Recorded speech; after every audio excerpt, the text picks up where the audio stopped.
Hi friends, I'm Jerry, and today I want to talk about an issue that no one really sees. And the problem isn't your skill set, your marketing, or even your mindset. It's your identity and the labels that you place upon yourself. If you're struggling as a freelancer, feel like you can't move ahead in business, feeling stuck, they're not just mindset issues. They're identity conflicts. Here's the thing, when you lock yourself into one identity, such as I'm only a photographer, I'm only a writer, I'm only a designer, you trap yourself. It's like building a house with many rooms, but only staying in one and refusing to leave it, even though it's falling down around you. And this is akin to something called the sunken cost fallacy, where you've invested so much time and effort into something and being someone that even if it's not working any longer, you will not let it go. You'll stick with a business, a project, an identity that is draining you because you've already invested so much time, money, and energy. But here's the truth. Everything that you've learned, every skill set, every mistake, those skills can be transferable.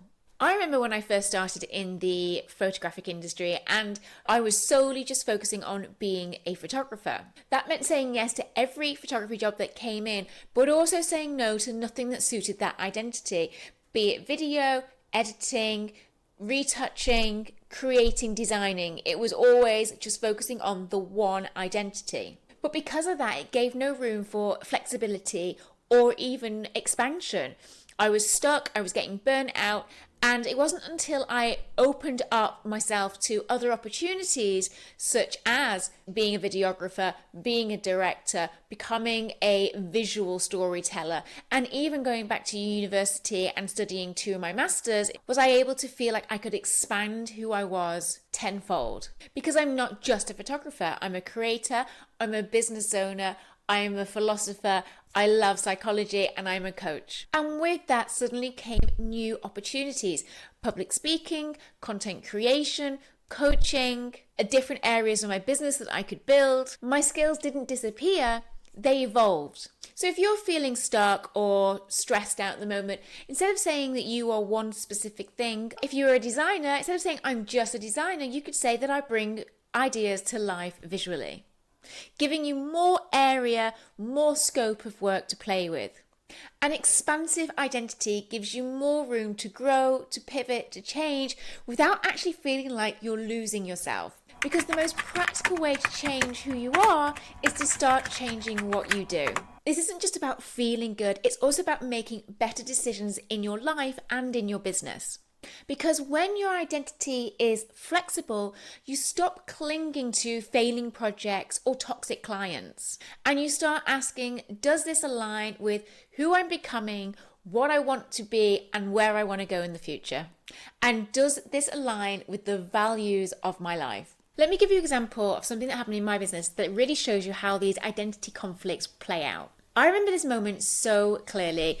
So a new client reached out and I was recommended by another client, which I thought, great, it's a good sign. But their first message contained this red flag and it says, we only need you for 1 hour. And immediately I was a bit like, uh-oh. And it's not because the job was small. Not by any means. This phrasing made me realize that they didn't see the invisible 80% of what makes a photographer and their work valuable. They're solely focused on the shutter click time, nothing else. So instead of saying immediately no, or defensively justifying my rate, I decided to break down the invisible 80% that's going to go into creating the product that they want. 2 hours driving, London traffic. 2 hours driving back. 45 minutes setting up a professional shot for a simple setup somewhere in Heathrow. The wear and tear of the equipment, the car, my camera gear, my lighting gear, bringing my equipment. 1.5 hours of editing after for delivery because they wanted retouching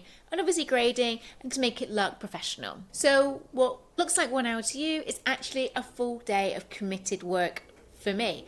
Around 6 hours of dedicated professional time. That didn't go down well. Their response after I gave them my quote was that they could get someone down on the train from Manchester for cheaper. Nice. Now, in my early days, that probably would have crushed me. I would have felt that rejection was all about me and that because I'd been passed on a new client and that they had seen my work, I wasn't valuable. I might have dropped my rate, questioned my value, done anything not to have the rejection, wondering if I was overpriced or if they saw something I didn't. But I rejected the job, or they rejected me, however you want to put it.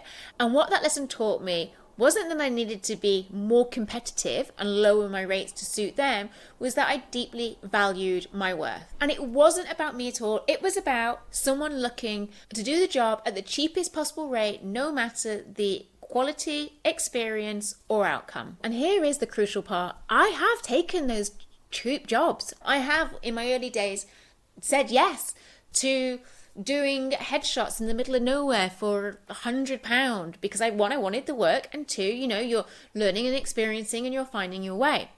But they have also turned out to be absolute nightmares at the same time, and their expectation for the rate is just not balanced. And I've ended up being frustrated, angry, and resentful for doing the job when really I shouldn't have accepted it, because I'm only doing a detriment to the industry and myself. And the truth of it is, the clients who devalue you from the start continue to devalue you and will get resentful when you try to up your prices, because they won't understand why when they aren't really interested in your value. The clients who devalue your time from the start will continue to devalue your time throughout the project. Once you work with someone at a low rate, it's nearly impossible to move that anchor, and they will always expect discount. Understanding your worth and what you're going into makes it easier to accept the jobs that you want to accept for the price you want to accept them for. Because the price you set isn't just about money, it's actually training others how to accept and value your expertise. It's about aligning your business identity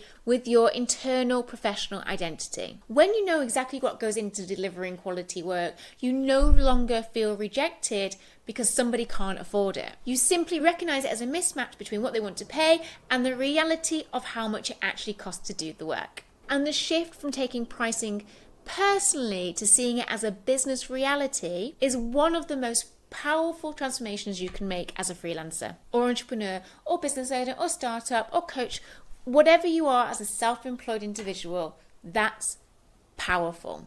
Because the issue is, when you adjust your value to meet somebody else's perception, you're not just negotiating your fee, you're negotiating your sense of self-worth. So when your pricing aligns with your professional identity, you create harmony between your belief and action, and that creates a sustainable success. Research indicates that when faced with external devaluation, 78% of people who are self-employed will devalue their prices because of fear of rejection.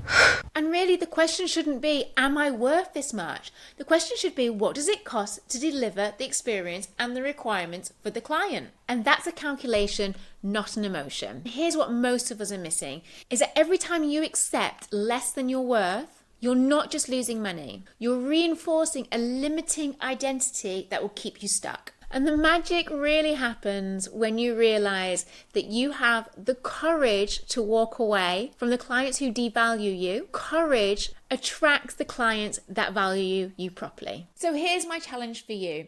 Who would you be if you stopped limiting yourself? Let me know in the comments, and if you like this video, please give me a thumbs up and subscribe. And follow for more tips, tools, and techniques to support you on your business and personal life. In the meantime, keep thriving, keep rising, and I'll see you in the next one.